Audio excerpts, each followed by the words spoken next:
Michael Rourke is a science teacher from Kingston, New York. He takes over 10 train trips along the Hudson every year. A true rail fan, Mike helped the Hudson River Valley Railroad Society save the historic Hyde Park station from demolition. The Hyde Park station is situated in between the Roosevelt estate and the Vanderbilt estate. When it was built in 1914, it was considered locally to be Vanderbilt Station.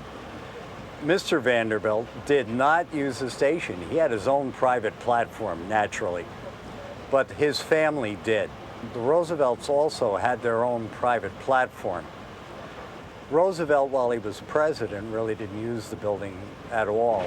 The only time he was ever there during his presidency was with the departure of the King and Queen of England when they visited the Roosevelts in Hyde Park.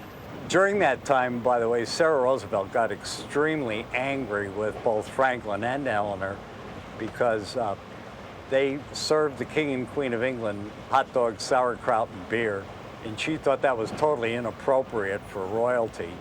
King George and Franklin, of course, being the politicians that they were, got out of the trouble they were in by dedicating the state dinner that night to Sarah. So that got them off the hook for the hot dogs and beer that afternoon.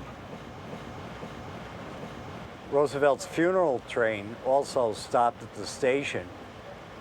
Contrary to the local newspaper reports, his body was not on the train when it got there. They had already taken it off at the estate, but the dignitaries on board the train did continue with the train to the station, disembarked there, and then the funeral cortege went through Hyde Park back down to the estate, which is south of the station.